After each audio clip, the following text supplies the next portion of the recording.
For our ancestors, everything beyond their understanding was a mystery. Anything that powerfully affected their lives and that could not be explained was literally an act of God.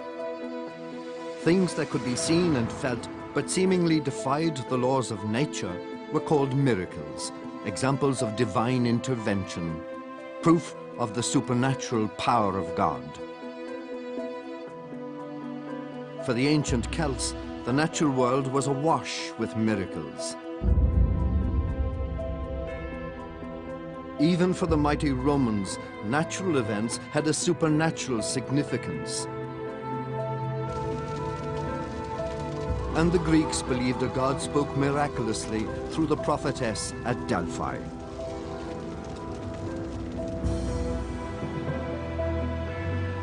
Today, many believe science has explained away the miraculous. But Jews, Hindus, Buddhists, and Muslims all share a belief in miracles. Christianity is built on them. Miracles come in all shapes and sizes, from the small and personal, like the answer to a prayer or an unexpected blessing or gift from God, to the grand and spectacular, like the resurrection of Jesus. It's time to decode what makes a miracle. After this exile, hold to us as the blessed fruit of thy own Jesus. O Clement, O loving. And are miracles still to be found in our time?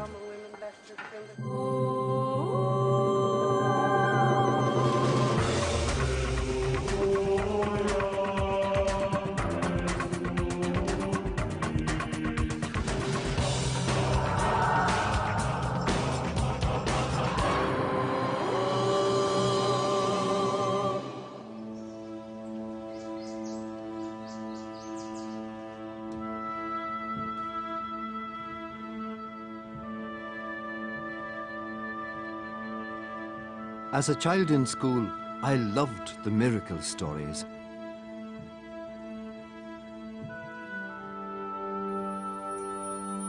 I was thrilled at the idea of God saving his people from the great flood, Moses receiving the 10 Commandments on Mount Sinai, and Jesus feeding the 5,000. They had the same appeal as fairy tales, where the impossible comes true. But later, when I studied theology, I learned that miracles have a serious, sometimes even a disturbing side, because they inspire faith, and the ramifications can be massive. The first miracles of Jesus brought believers to a fledgling cult. Later, miracles were what a major religion would be built on.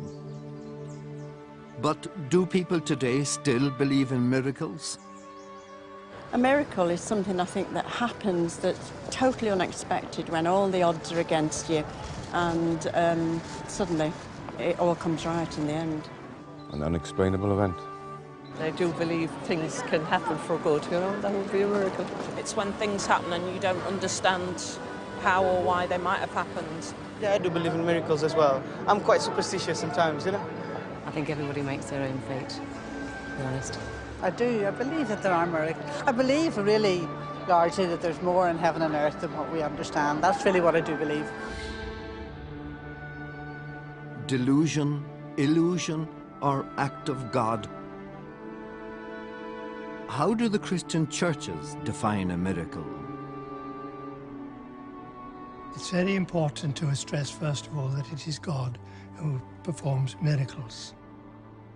The churches always defined a miracle as an opus sensibile, something that you can actually test and see that it has happened. But for it to be a miracle, it has got to be some kind of happening that is outside the normal pattern of the order of nature.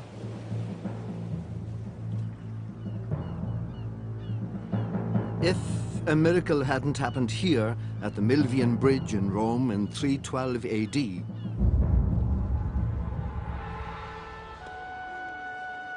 all of this might never have existed.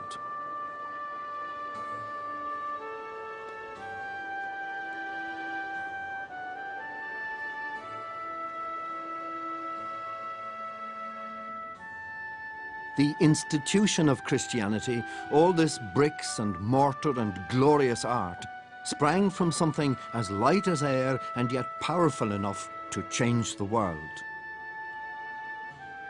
Powerful enough to speak across the centuries. There are 2 billion people today who call themselves Christians.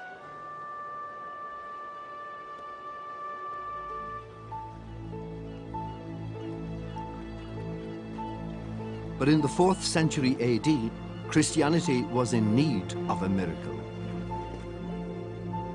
It happened on the Milvian Bridge here in Rome. The early Christians survived in a no-man's land within the Roman Empire. Their refusal to worship the emperors caused them to be branded strana et illicita, strange and illegal. As an illegal underground cult, Christians were persecuted, tortured, crucified, and thrown to wild animals for the amusement of the crowds in the Colosseum in Rome. It would take something big, like an act of God, to help them emerge from their covert existence.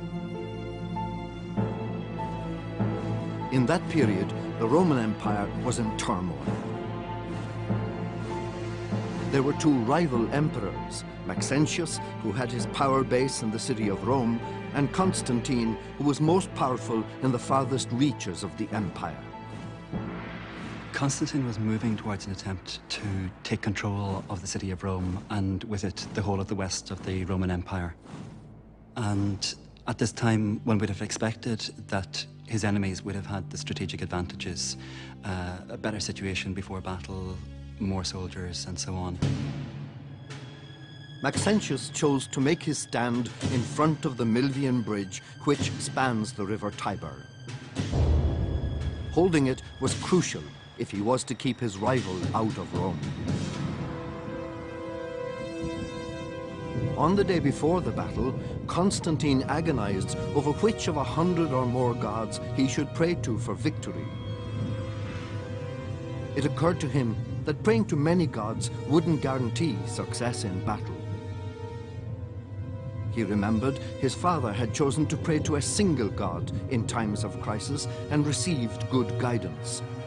This was likely the supreme sun god, Helios. Constantine's guidance came as 2 miracles from Jesus. The first happened in broad daylight. In his Life of Constantine, written to glorify the emperor, the historian Eusebius tells us the story as Constantine told it to him.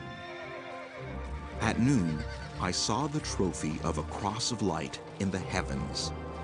It bore the inscription, "In hoc signo vinces." In this sign, you will conquer.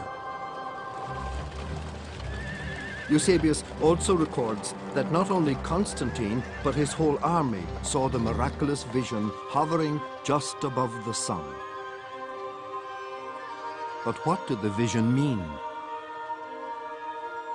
At this time, people believed that dreams and visions were very powerful ways of revealing an ultimate reality.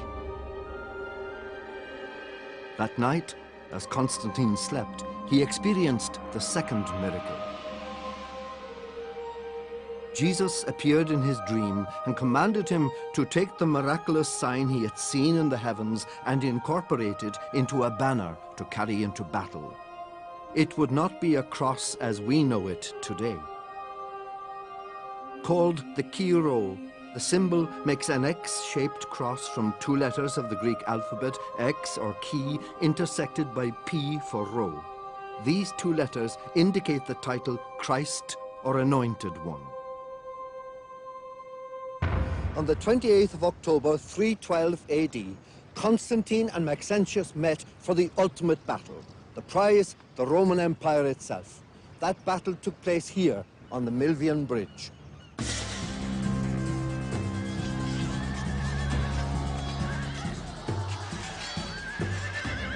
Under the banner of the chi rho, Constantine marched into battle, into the territory of his rival. As the two armies clashed, Constantine began to push Maxentius's army back towards Rome itself. But there was only one escape route: over the Milvian Bridge. But the bridge soon collapsed, and Maxentius's men, stranded on the north bank of the Tiber, were either taken prisoner or killed. Maxentius was among the dead, having drowned in the river while trying to swim across it in a desperate bid to escape. His body was found and his head paraded through the city during Constantine's entry into Rome as proof of his death.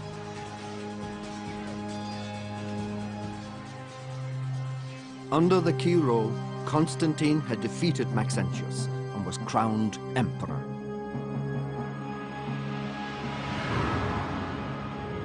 This arch in the Roman Forum was commissioned by Maxentius, but it celebrates Constantine's victory.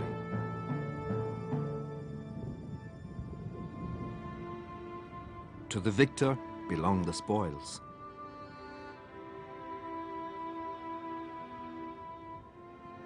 It is also the victor who writes the history.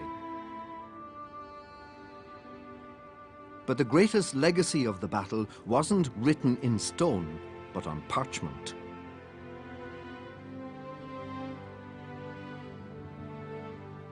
In 313 AD, in gratitude for his victory, Constantine issued the Edict of Milan, recognizing Christianity as an acceptable religion.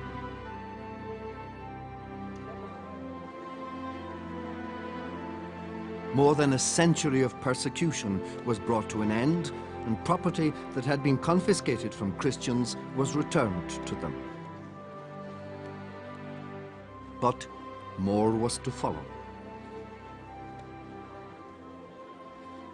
Was this vision and the outcome of the battle a miracle?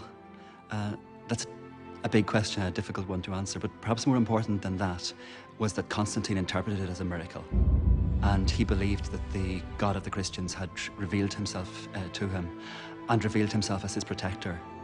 And because of that, he felt himself bound to the Christian God, and he felt himself under an obligation to repay the protection which the Christian God had given to him. Constantine, because of his miraculous vision, believed Jesus had helped him win control of Rome. And, as a result, the underground cult of Christianity was on the way to becoming the official religion of the empire, a great turning point in history that might never have happened without a miracle.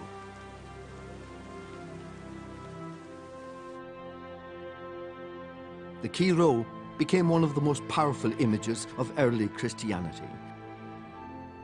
It's a warrior's cross, to follow Christ's example to wage war on any form of evil.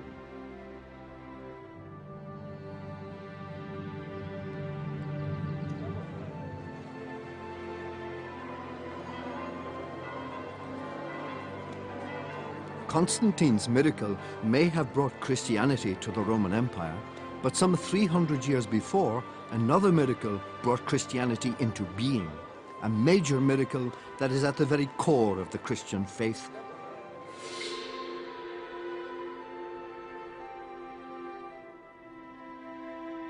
The miracle of the resurrection of Jesus.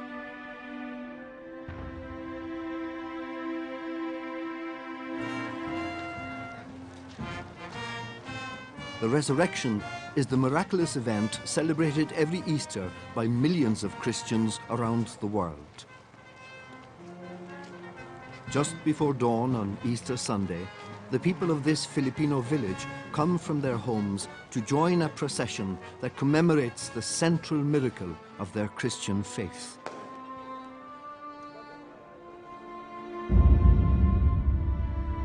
The miracle of the resurrection is a belief virtually all Christians hold in common.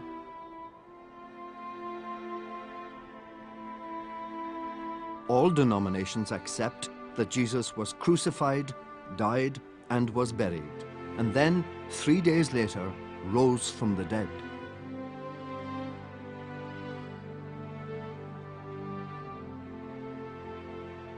The resurrection is the most important miracle in Christianity because here we see Jesus having power over life and death. And more than that, I would say it's because the resurrection is giving new life, not just to individuals, but to communities. And it's really helping them to renew their lives and to really introduce a new civilization in humanity, which is a civilization of love introduced by Jesus.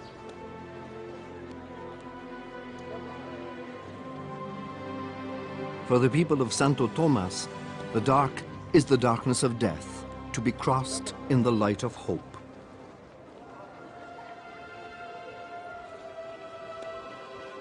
Hope that the Jesus they carry veiled in death will rise again. Some liberal Christian groups contend that the bodily resurrection of Jesus is a myth, but not these people. And for the majority of Christians throughout the world, the miracle of the resurrection, as described in the New Testament, is the gospel truth that still communicates Christianity's most